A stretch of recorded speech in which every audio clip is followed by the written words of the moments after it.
இப்போ அடுத்ததான் நம்ம பண்ண போகிறது கிரீன் பழம் மஷ்ரூம் போட்டு வெஜ்ஜி மஷ்ரூம் 50 கிராம், இது 1/4 கிலோ பீன்ஸ் கொட்டை, வெங்காயம் 2, பிரியாணி மசாலா, இஞ்சி பூண்டு, இது வந்து கொத்தமல்லி புதினா அரைச்சி நான் வச்சிருக்கிறேன் கிரீன் பழம்.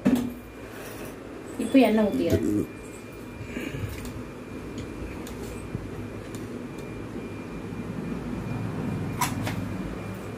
எண்ணெய் ஊற்றிட்டு இது போட்டுடலாம் பிரியாணி மசாலா.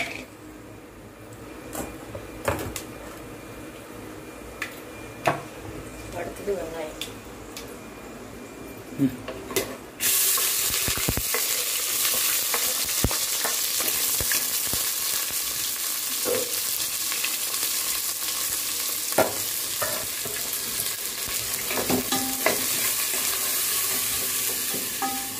இப்போ இது ரோஸ்ட் ஆகும். ரோஸ்ட் ஆகும்போது இஞ்சி பூண்டு போடணும். இப்போ இது ரோஸ்ட் ஆயிடுச்சு. அது ஆனதும் இஞ்சி பூண்டு, கரம் மசாலா தீர்ந்து போச்சு நம்ம வீட்டில். அது நான் எல்லாம் போட்டு அரைச்சி வச்சிருவேன். பட்டை, லவங்கம், ஏலக்காய், சோம்பு அரைச்சி இதை இப்போ போட்டு இஞ்சி பூண்டெல்லாம் இதிலே போட்டு அரைச்சிட்டேன். இது ஒரு 3 ஸ்பூன் இருக்கும்.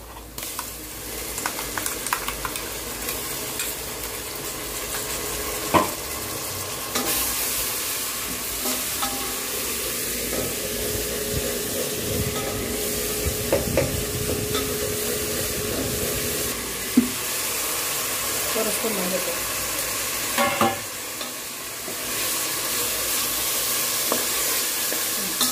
இது அரைச்சது கொத்தமல்லி புதினா பச்சை இதுக்காக பச்சை பழம்ன்றதால கொத்தமல்லி புதினா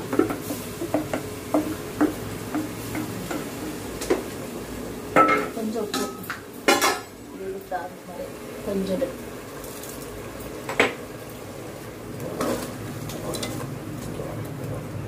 கொதிச்சுட்டு இருந்தால் இதை போட்டுறேன். மஷ்ரூம் போட்டுறேன்.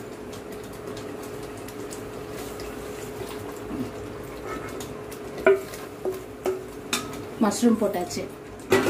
அடுத்தது டபுள் பீன்ஸ் கொட்டை.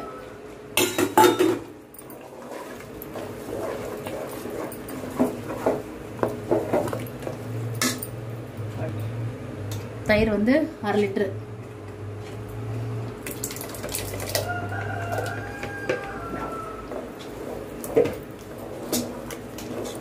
இப்போ இது வேகணும் கொஞ்சம். அந்த பட்டாணி, இந்த டபுள் பீன்ஸு, மஷ்ரூம் கொஞ்சம் வேகணும். அதனால் அப்படியே மூடி வைக்கிறேன். அவ்வளோதான்.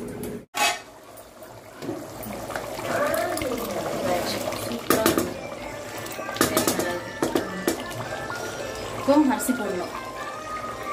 3/4 கிலோ அரிசி இது. நான் எப்பவுமே 3/4 கிலோ தான் போடுறது.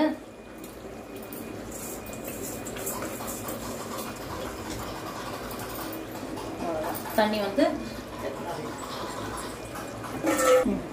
வந்து இந்த அளவுக்கு. எப்பவுமே பிரியாணிக்கு சொன்னேன்னா அதே தான் இதுவும் அளவு வெஞ்சிடும்.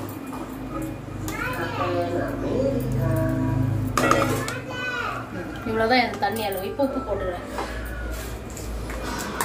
கையில் போட்டதான் செட் ஆகும். அவ்வளோதான்.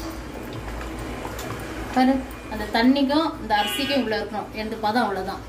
இவ்வளோதான். இங்கே பாரு, இவ்வளோதான். போட்டோம்னா சரியா போச்சு. இது ஒரு 5 நிமிஷம் தம்ல விட்டா பிரியாணி ரெடி. வெஜ் பிரியாணி. இப்போ தம் விடுறேன். இப்போ சரியா இருக்குது தண்ணி. அவ்வளோதான். இப்போ தம் விட்டுறேன். மூடிடுறேன். இது ஒரு 5 நிமிஷம். இது ஒரு 5 நிமிஷம் விட்டுறா சரியாயிடும். சாப்பாடு ரெடி ஆகிடும்.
மக்களே மஷ்ரூம் பீன்ஸ் கொட்டை பழம் சூப்பரா ரெடி ஆயிடுச்சு.